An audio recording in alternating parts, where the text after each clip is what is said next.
बिस्मिल्लाहिर्रहमानिर्रहीम। इय्याका नअबुदु व इय्याका नस्तईन।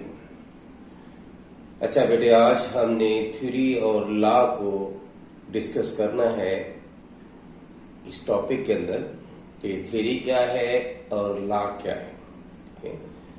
Biological method में थ्योरी और लॉ का स्टेप जो है हम डिस्कस करेंगे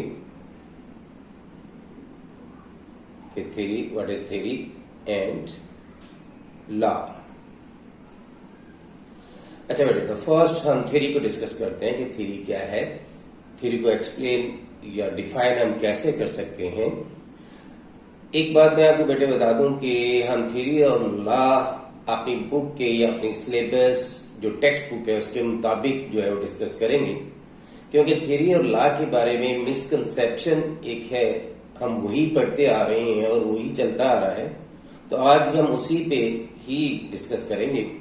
मिसकंसेप्शन ये है कि पहले ऑब्जर्वेशन होती है, ऑब्जर्वेशन से हाइपोथेसिस बनता है और हाइपोथेसिस जो है फिर डेवलप करके उसे हम थ्योरी का स्टेटस बन जाता है और थ्योरी के बाद जो है जब थ्योरी रिजेक्ट नहीं होती तो फिर उसे हम लॉ कहना शुरू कर देते हैं। यानी इसका सीक्वेंस ये है कि observation, hypothesis, theory and law.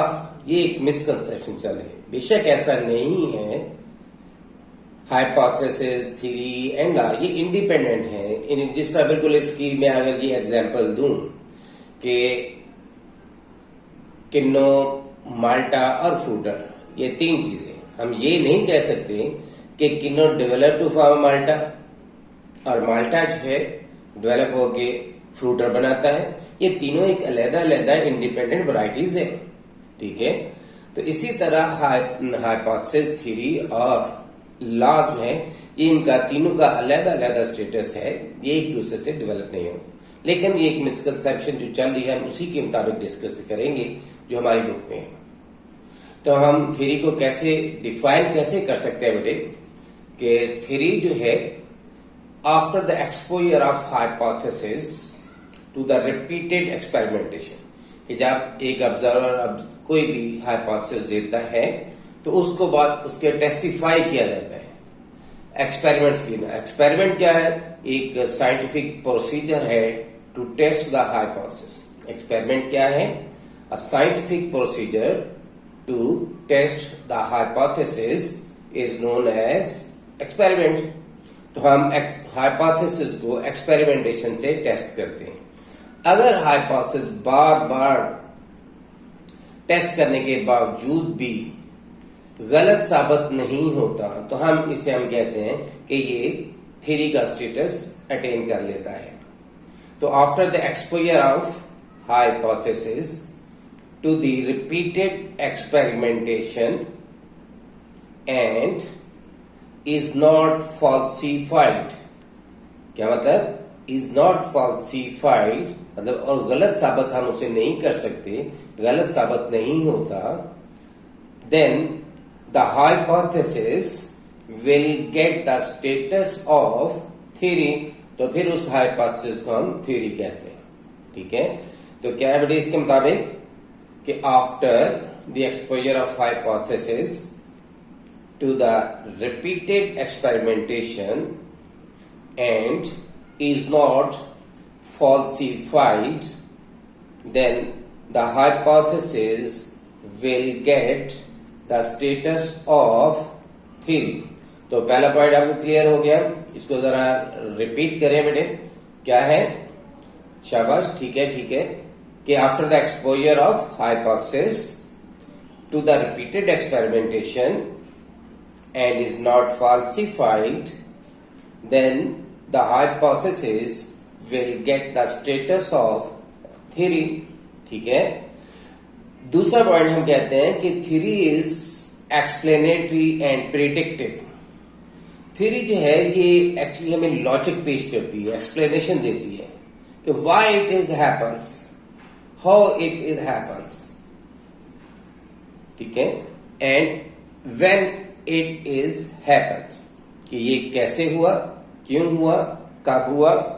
इसको हम कहते हैं कि ये थ्योरी जो है एक्चुअली एक्सप्लेन कर रही है, ठीक है। अगर हम इसको ये देखें, ये मैंने हु लिख दिया है, हु की जगह हम अगर व्हेन कर दें, यहां व्हेन लिखेंगे, व्हेन, ठीक है। तो वाई, व्हेन एंड हाउ, ये थ्योरी जो है एक्सप्लेन करती है। तो थ्योरी जो है एक्सप्लेनेटरी या प्रेडिक्टिव होती है। प्रेडिक्शन क्या होती है? प्रेडिक्शन क्या होती है कि पेशेंट गोई करना, प्रेडिक्ट करना किसी चीज को। तो theory is explanatory and predictive in nature, ठीक है। कोई भी हाइपोथेसिस है, उसकी लॉजिक पेश करना, उसे एक्सप्लेन करना, ये थ्योरी का काम है, ठीक है। तो अगर थ्योरी, वो थ्योरी जो पार रखती हो कि उससे हम कई दूसरे हाइपोथेसिस भी डेवलप कर सकें, द थ्योरी दैट है the power to produce more hypothesis, and that theory is known as productive theory. कि अगर थ्योरी में से हम डिफरेंट हाइपोथेसिस बना सकें, ठीक है, तो ऐसी थ्योरी को हम क्या बोलते हैं? प्रोडक्टिव थ्योरी बोलते हैं। फॉर एग्जाम्पल, आपने इसमें जो एग्जाम्पल दे सकते हैं, फॉर एग्जाम्पल हम कहते हैं कि क्रोमोसोमल थ्योरी है। क्या हम कहते हैं जी? जो genes are located on the chromosomes in a linear fashion, के जीन्स हैं क्रोमोसोम्स के ऊपर लीनियर फैशन में लगे हुए हैं, जिस तरह एक स्ट्रिंग के ऊपर, तस्वीर के ऊपर बीड्स लगे होते हैं, ठीक है। उस तरह अगर हम उसे ये समझें कि इसी तरह जीन्स भी बीड्स की तरह लगे हुए हैं, तो हम ये कह सकते हैं कि हाइपोथेसिस, अच्छा फिर ये हो सकता है कि दो बीड्स के दरमियान जिस तरह गैप है, इसी तरह क्रोमोसोम्स के ऊपर जो जीन्स है उनके दरमियान भी फिर गैप होगा, ठीक है। तो इसमें कई हाइपोथेसिस बनाए जा सकते हैं कि जिस तरह हम ये, वो बाद में हमें पता चला है कि ये डीएनए के ऊपर न्यूक्लियोटाइड्स जो हैं वो कंटिन्यूअस होते हैं, उनके दरमियान गैप नहीं होता, ठीक है। लेकिन हर जीन का एक प्रोटेक्टिव पार्ट होता है। जीन के दो हिस्से हैं, एक स्ट्रक्चर, इसका स्ट्रक्चर है, स्ट्रक्चर पार्ट है, और दूसरा इसका रेगुलेटरी पार्ट होता है, ठीक है। तो हम कह सकते हैं, लेकिन पहले तो हमें इल्म नहीं था, तो इससे हम आगे इस जो थ्योरी थी क्रोमोसोमल थ्योरी, इससे फिर आगे कई हाइपोथेसिस, कई क्वेश्चन जो डेवलप करके फर्दर उन्हें फिर एक्सप्लेन कर सकते हैं। तो ऐसी थ्योरी जिससे हम और भी बहुत सारे क्वेश्चन डेवलप करवा के, बहुत सारे हाइपोथेसिस बना के उन्हें भी आगे एक्सप्लेन करें, तो उसको हम प्रोडक्टिव थ्योरी बोलते हैं। दूसरा पॉइंट, ये भी शॉर्ट क्वेश्चन भी आ जाता है कि what is the productive theory. तो इसको आप ये दोनों मिला के लिखेंगे कि the theory is explanatory and predictive in nature and have the power to produce more hypothesis, then such a theory is known as productive theory, ठीक है। ये अलहदा भी शॉर्ट क्वेश्चन के तौर पे पूछा जा सकता है। नेक्स्ट पॉइंट बेटे मैंने अभी पहले भी बता दिया है कि theory always deals with why, when and how, यानी एक्सप्लेनेशन, लॉजिक देती है, ठीक है। लास्ट पॉइंट है बेटे, थ्योरी स्पेसिफिक होती है, जनरलाइज नहीं हम कर सकते। Theory is specific, not general. यानी जो सेल थ्योरी है that is about the cell, chromosomal theory that is about the structure and function of the chromosomes, ठीक है। तो दिस द स्पेसिफिक, इसे हम जनरलाइज नहीं कर सकते, ठीक है। तो थ्योरी क्या है, इसे हम फिर एक दफा देखें। इसकी definition, after the exposure of hypothesis to the repeated experimentation and is not falsified, then the hypothesis will get the status of theory. दूसरा point, the theory is explanatory and predictive in nature and have the power to produce more hypotheses, and such theory is known as productive theory.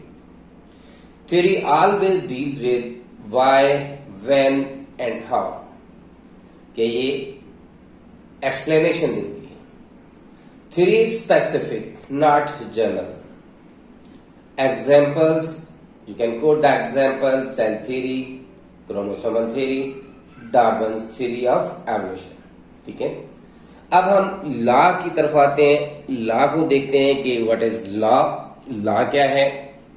तो अगर हम law को देखें, law को discuss करें बेटे, तो लॉ भी बिल्कुल सेम डेफिनेशन है, बिल्कुल उसी तरह, सिर्फ जहां हाइपोथेसिस लिखा था वहां हमने थ्योरी लिख दिया, और लॉज पे जहां थ्योरी लिखा था वहां हमने लॉ लिख दिया। तो after the exposure of theory to the repeated experimentation, या एक वर्ड करें स्केप्टिकल अप्रोच, के अपोजिंग जो थिंकिंग है कि ये ट्राई करना कि इसको मैंने डिस्प्रूव करना है, ऐसे हालात में भी अगर थ्योरी जो है सर्वाइव कर जाती है, या एक और वर्ड ऐड कर लें कि to the experimentation and is not falsified in sceptical approach, ये आपकी बुक में भी लिखा हुआ है, इन ए स्केप्टिकल अप्रोच। ठीक है, then the theory will get the status of law. तो फिर उस थ्योरी को हम क्या बोलेंगे बेटे, लॉ कहना शुरू कर देंगे। तो इस तरह रिपीट करें इसकी डेफिनेशन, आफ्टर, शाबाश, after the exposure of theory to the repeated experimentation and is not falsified, और उसे हम गलत साबित नहीं करते, गलत साबित नहीं होती, in a sceptical approach, SKEPTAL, skeptical approach, then the theory will get the status of law। तो फिर उस थ्योरी को हम लॉ कहेंगे। ठीक है, law is not explanatory, law जो एक्सप्लेनेटरी नहीं होता बेटे, एंड बट यूनिवर्सल फैक्ट होता है, यूनिवर्सल ट्रूथ होती है अंडर सर्टेन कंडीशंस। लॉ एक बता दिया, उसे एक्सप्लेन नहीं करता। मसलन हम कहते हैं जैसा न्यूटन के लॉ थे, उसने कहा था जी कि एप्पल्स फॉल्स डाउन, कोई भी चीज जो है ग्रेविटी के अंडर नीचे की तरफ आती है, लेकिन वो उसको ग्रेविटी को एक्सप्लेन नहीं कर रहा कि जी क्यों आती है, ग्रेविटी की क्या होती है, एक्सप्लेनेशन नहीं है। Law always starts with what is that, कि ये क्या है, क्या बस जस्ट बताता है, not give the explanation. Explanatory नहीं होता लॉ। ठीक है, यूनिवर्सल होता है, यूनिवर्सल ट्रूथ होता है। सर्टेन कंडीशन से मुराद ये है बेटे कि अगर जमीन के ऊपर अपॉन द अर्थ जब कोई भी चीज आएगी तो टुवर्ड्स द अर्थ आएगी, towards under the influence of gravity. लेकिन अगर स्पेस में जाती है तो वहां तो फिर ये काम नहीं करता, वहां तो नीचे की तरफ नहीं आएगी, वो तो हार्ड हो जाएगी। लॉ अंडर सर्टेन कंडीशंस तो ट्रू है, लेकिन बियॉन्ड दीज कंडीशंस वो चीजें जो है, वो लॉज जो है वो काम नहीं करते, उसे हम अप्लाई नहीं कर सकते। ठीक है, तो law is not explanatory but universal fact और universal truth under certain conditions. Okay, next point की तरफ चलते हैं कि law is not general, sorry, law is general not specific. Law general होता है, स्पेसिफिक नहीं है, जनरलाइज बात होती है। ठीक है, जैसे अभी हम मेंडल्स के लॉ, हार्डी-वेन-बर्ग्स लॉ, क्लियर। तो law is general, example Mendel's law, Hardy-when-Berg's law. तो ये जो 4 पॉइंट्स है आपने लिखेंगे, लिख देंगे। तो क्या है, एक दफा फिर मैं बोलता हूं, after the exposure of theory to the repeated experimentations, कि अगर हम थ्योरी को बार बार एक्सपेरिमेंटेशन के सामने एक्सपोज करते हैं, यानी उसके ऊपर एक्सपेरिमेंट करते हैं और उसे डिसप्रूव करने की कोशिश करते हैं और वो डिसप्रूव नहीं होती एंड इज नॉट फॉल्सिफाइड, और गलत साबित नहीं होती, in a sceptical approach, then the theory will get the status of law. ठीक है, दूसरा point, law is not explanatory but is a universal fact or truth under certain conditions. Law is general, not specific. The examples of law क्या है, Mendel's law, Hardy-when-Berg's law. तो biology में अक्सर biology के law की example देंगे ना, इसमें एग्जाम्पल हम ये नहीं लिखेंगे पेपर में न्यूटन्स लॉ या कोई भी केमिस्ट्री से फिजिक्स से कोई लॉ का नाम नहीं लिखेंगे। हम यहाँ मेंडल्स लॉ और हार्डी वेन बायोस लॉ लिखेंगे। ठीक है बेटे, ये थ्योरी और लॉ। कल हम नेक्स्ट टॉपिक के साथ इंशाल्लाह दोबारा फिर इधर इकट्ठे होंगे, डिस्कस करेंगे। ठीक है, तब तक के लिए इजाजत दें, लेकिन जाने से पहले एक दफा फिर वही नारा, क्या?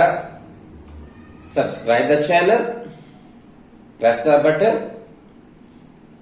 Bell icon and then like it and share it, ताकि आपको सीक्वेंस में ये मेरी जो लेक्चर्स हैं वो आपको मिलते रहे। ठीक है बेटे, अल्लाह ताला आपका हामी नासर हो।